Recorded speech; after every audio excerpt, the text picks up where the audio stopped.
Do you do that for your own brain, or do you do that for everybody else's brain? Both. Yeah. I'm always trying to convince myself that I'm invincible. I'm trying to convince myself that I recover better. I'm trying to convince myself that my nutrition is better. Who knows if I actually am? But I'm telling myself that so that I don't have an excuse during the event when I'm in full pain mode. Just keep going. But then also, I want my competitors to feel hopeless. I wanted my competitors to be fighting for second place, when in all reality, I have the same chance as winning as everyone else. Like, we're all coming in here starting at zero. We all have to earn all the same. I'm not coming in with extra points because I was the champion last season. I'm not coming in because I won my last competition, anything like that. But I want, I remember there was one year we had an event where we had to sledgehammer a weight down, and it surprised people. And I think it was the vibration off the sledgehammer, because you gong, and it's just vibrating in your grip. You're using your grip in a way that we never have before. And I remember the pad of your thumb, my hand dexterity was trashed. I couldn't touch fingertips quickly. I was like, "Ooh, something's wrong with my grip," and I was really, really concerned about it. And so, we're sitting in the athlete lounge before the day gets kicked off the next day.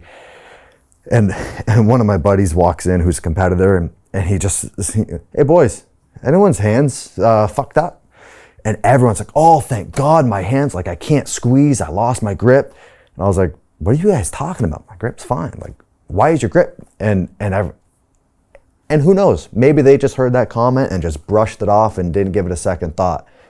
But maybe they looked at him like, "Jesus, of course he's fine," And so little things like that. So part of it was for my own mental game. Part of it was for the mental game of the others. It's so psychological, because when they're having a really hard moment on the course that day, the next day, and they take you a glimpse of their eye, maybe even subconsciously, their brain thinks, "I can't beat him.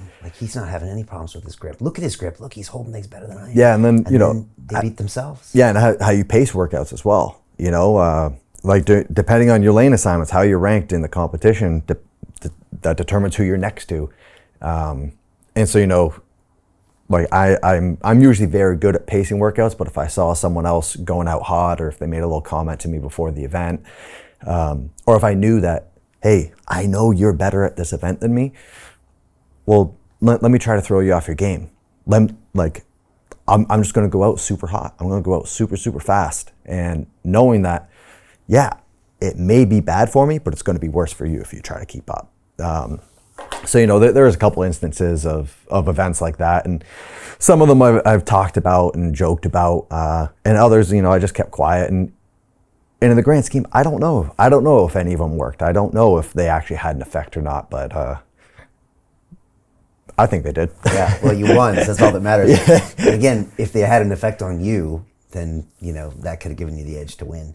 I've had David Goggins in here, and he calls it taking souls. When somebody out there he's competing with, real or imaginary, he takes their soul, because they just can't believe that this guy is doing these things. And once the soul is taken, then he owns the competition. Yeah, and even things as simple as for running events, the rubber band theory of, if you're in second place, it's very easy to keep pace with the first place. When you have someone setting the pace, it's so much easier to run that when somebody's in front of you. I know it's the same for me. I tuck in behind someone, you're drafting off them, and you just stare at their heels and just line up with their cadence, and it's almost as if they're pulling you with them. And if you're in first place and someone's doing that to you, they're just thinking, "All right, just keep up with him, just keep up with him." But then as soon as you get enough of a break, enough of a gap in between them, and you kind of break that mental rubber band, it's no longer, "All right, just keep up with him, just keep up with him." Now it's, "All right, just stay ahead of them, just stay ahead of them." And so, playing those games of, all right, I know I'm in first place, the second place guy is maybe, 10 yards behind me. So as soon as I turn this corner and he can't see me, I'm going to sprint as hard as I can go until he's in view again, and then I throttle back. So I'm trying to create that gap to break them mentally, so that they're no longer trying to keep up with me, they're trying to stay ahead of the rest of the pack.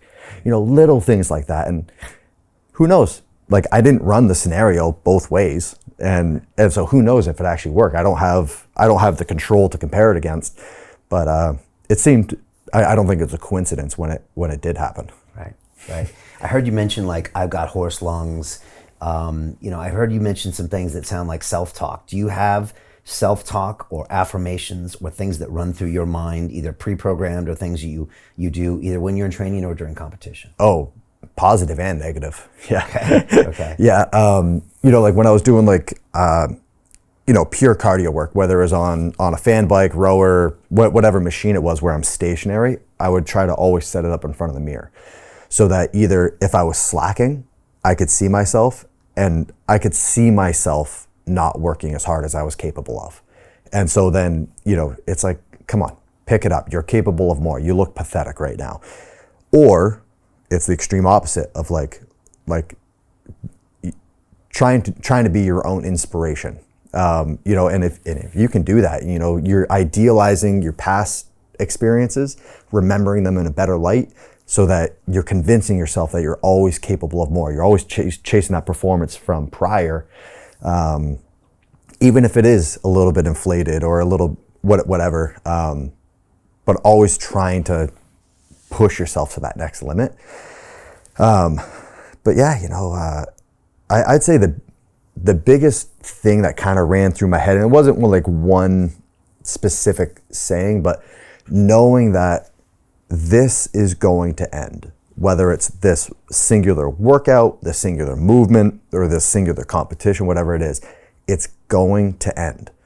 But I get to determine how I feel at the end of it. I get to, there's an opportunity in every workout, like your heart rate is spiked at its limit. You're breathing as hard as you can. You're in full pain mode. Like everything, the red light is flashing of like, slow down. And in the moment, you can slow down and get that little bit of instant gratification of like, okay, it doesn't hurt quite as much. It feels a little bit better. But as soon as the workout ends, I'm going to have that regret. And so I always knew that this too shall end, whatever it is that I'm going through, whether it's specific workouts, whatever it is, it's going to end. And I get to determine how I feel at the end of it. I get to decide if, I slowed down, felt a little bit better during the workout. Well, now I'm going to carry around that disappointment forever. Or I can push through the absolute fucking limit, make myself proud when I hit the finish line. And in both scenarios, 10 minutes after the event's done, your heart rate's down, your breathing's calmed, you're sitting around the water cooler having a sip with all your buddies, joking about the workout. And so I get to determine at the end of this workout, am I going to be proud of myself or not? And once I realized that hey, in most scenarios, no matter how hard I go in this workout, I'm going to be fine. In 10 minutes after, I'm going to be recouped. Everything's going to be good.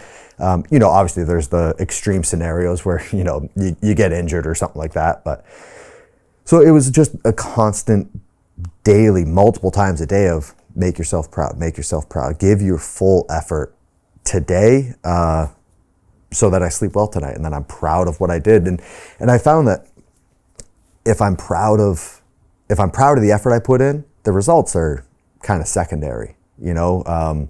If I always train to that if I got second place, if I got 10th place, I was still happy. I was happy with the results because I knew that was my potential. This only happens when we have good guests on the show. You're about to make a cool point alarm. Oh, yeah. Give it 10 seconds and it'll pass, man. Hey, it's Brian Rose, founder of the DeFi Academy. I've told you my 4-week crypto bootcamp is amazing, but don't take my word for it. This is what my students are saying. The DeFi Academy was an amazing experience for me. It took me totally out of my comfort zone. In this course, I was challenged, I was held accountable, and pushed to do things that honestly weren't always easy. It's been phenomenal, and I can't believe we're already up on our 4 weeks. It has flown by. Going through this DeFi accelerator, by far was one of the best courses I've taken. You do this course, you really get into the nitty-gritty of the activities that will make you comfortable with decentralized finance. Thank you so much to Brian and everyone at London Real and the DeFi Academy for even putting together an amazing course like this. Anybody else that wants to do it, please sign up. It is well worth the money.